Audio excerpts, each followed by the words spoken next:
Now, of course, we had the Brit Awards a couple of nights ago, and we're joined here by Dr. Joe Bennett, who's been looking back at the 40 years worth of the Song of the Year category in order to identify the key factors in creating a hit song. So, how are you, first of all? Oh, I'm really good. I'm dialing in today from Boston, USA. I teach Wow. at the College of Music over here.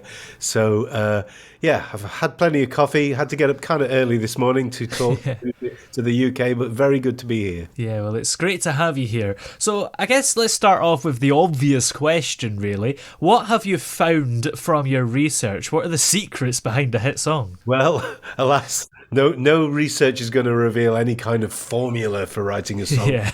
First of all, if there was such a thing, everyone would be using it. And second of all, if everyone was using it, every bit of music would sound the same. And of course, we know that music tastes are more complicated than that. So rather than identify a formula, what our research uncovered was more what are the characteristics that we see time and again in successful songs, in the songs that people really love, and how do those aspects of the songwriting evolve over time. And we certainly got a lot of that from the data. So we looked at all of the Brit Awards Song of the Year nominees with the data we had available, which was 1982, and the very first Song of the Year was awarded, which the winner that year was Soft Cell's Tainted Love, right up to 2021, where the winner was Harry Styles' Watermelon Sugar. And we looked at we extracted a whole bunch of data from all of those songs. So some obvious simple data like the song duration, how many minutes and seconds was each song, to some more complex things like what was the lyric theme, what was the overall direction that the lyricist was trying to get across, and then some musical things. We pulled out the time to chorus. That is, how long was it between the beginning of the track and the chorus, so we could understand how songwriters were looking at song form. And we looked at chord loops as well, which is another interesting one. So when you have four chords that cycle round and round in a loop in the chorus, we looked at the characteristics of those. So when we finished, we had something like 6,000 data points, and we were able to see trends over time in 40 years of British songwriting. Wow. And is it right that you found 50% of songs actually start with the chorus? In recent years, that's a recent trend. So if you go back to the early to mid '80s when the Brit Awards Song of the Year began, most songs would be intro, verse one, possibly a Yeah. pre-chorus, but certainly intro, verse one, then chorus. Song from that era like. Both Tainted Love and Karma Chameleon, which were two of the early winners, they are absolutely what we might say traditional song forms. Yeah. But more recently, we've started to see more chorus first songs. So in 2021, you're absolutely right, 50% of the Song of the Year nominees began with the chorus. That's Rain, Rover, Secrets, Don't Rush, and Ain't It Different are all chorus first songs. Wow. Never heard of any of them, to be honest. Well, yeah, it was an education for me as well. I've been around pop music for a long time, but obviously those songs that were around in my formative years, my teen years, which for me were the 80s, I had to do a little bit more homework on a lot of the more recent ones. Yeah.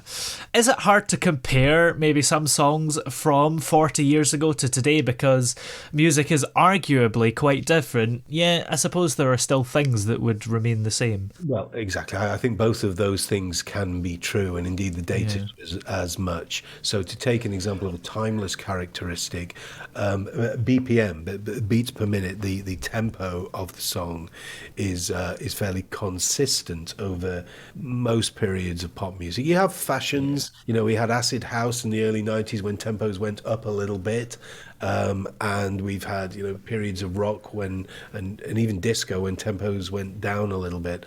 But generally speaking, the kind of tempo that we like to have, certainly in our dance music, is kind of consistent at about 120 beats per minute, because that's just what humans like to dance to. So, though having said that, the outlying styles are still make a good appearance. So trap music tends to be a lot faster than that, and people just dance to it differently. So but BPM is a fairly constant factor. But other elements, song duration was the most striking one in the data. It was the one that actually popped out of the figures when we looked and graphed them all up. That songs are just shorter than they were back in the 80s. And that's been really a remarkable change, particularly in the last 5 years. Yeah. Is that just because we're becoming impatient and having shorter attention spans? Well, that's the interesting question, isn't it? You know, when you see the massed behavior of millions of music fans and thousands of songwriters in this way, you want to sort of find reasons and figure it out. And we can make educated guesses, can't we? So, for example, the dramatic reduction in the duration of songs kind of correlates. It began in about 2017, the most recent reduction, and it kind of correlates with the rise of TikTok. So we could reasonably infer perhaps that people want more immediacy out of their music in that medium. They want quick hits. They want to get to the bit, to the hook, to the chorus so much sooner so they can use it in their looping 15-second video. Oh, yeah. And of course, as well as social media, tech itself has been a big part of music over the years. How's that impacted the change we've seen? Well, musicians are natural innovators. Songwriters like to play with the latest tech toys. So, for example, Tainted Love was one of the earliest synth-pop records to use a digital sampler, and that was very new technology in 1981 when it was made. And some technical innovations, once they're here to stay. And I suppose an example is Autotune. That Autotune was invented in the 90s, and the big hit that came out, US hit, was Cher's "Believe," that famous Autotune in that very noticeable, quantized way.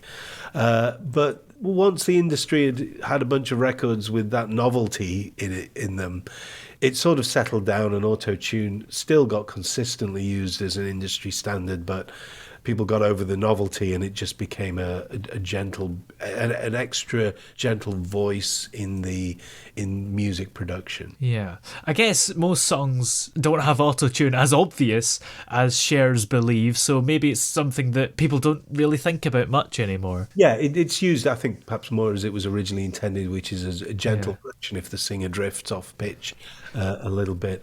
But your comment about technology is absolutely true. There's not a single record that we hear in do we say the charts anymore? In the top streams that hasn't gone through a digital audio workstation. You know, that is something like Pro Tools software that musicians use. It's that's absolutely ubiquitous in the industry. And when these records were first made in the 80s, those things didn't exist in the same way. So those new tools, musicians adopted them eagerly. We see the rise of MIDI, which is the musical instrument digital interface. It was a way of computers controlling synthesizers developed in the 80s, and that became ubiquitous very, very quickly. So it's been fascinating to watch the rise of technology and hear that in the sounds of the records. Yeah. And what about genre as well? Is there a trend in consistent genres that win, or maybe changes over the years? Well, pop music's always had fashions. At Berklee College of Music here in the States, I actually teach a course called History of Rock. And I came from rock music originally. I played electric guitar in bands and so on in younger days. And to me, rock is very much my background. It's sort of central to my cultural upbringing. And yet now when I teach it as an historical art form, because it's very rare that rock bands have a hit in mainstream pop like happened in the 80s and 90s. And that's fine, you know. Music moves on, and right now hip-hop is the world's favorite music. And that's terrific as well. You know, we've got a relatively younger voice at the table. And there was a time when rock was new back in the 1950s. Yes. And yeah, so genres come and go. Right now, we're just surfing. I think maybe just surfed the crest of trap and reggaeton influences. They've been around for a few years now. Trap sort of high tempo, tuned bass drums, busy hi hats, that rhythmic sound of trap, and the very that reggae beat that's been around since. Well, it's been around much longer than Despacito, but it's very popular in a lot of records in recent years. And a Yeah. couple of years' time, there'll be something else, and that's great too. Music moving on and evolving as it always has. Yeah, absolutely.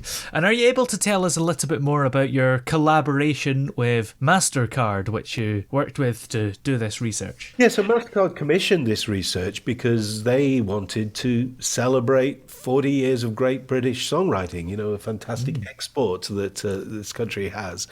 And for my part, as an academic, I was interested in the project because it was an opportunity for me to spend time and energy listening to a very large group of songs to try and infer what techniques songwriters are applying right now and how those techniques differ from those of the past. And thus, academically to make some inroads into charting the natural evolution of songwriters' behavior. Yeah. Well, where are we able to go to find out more information all about this research? Okay, well, I'm easy to find online. If you just Google Joe Bennett Musicologist, you'll find me, and I have a blog on my website where I've recorded some of the initial findings, and people can visit a playlist of the songs and look at all the data graphs and dive right into it. Great. Well, thanks for coming on today. It's been great to have you here. Great to speak to you. Thanks for having me on the show.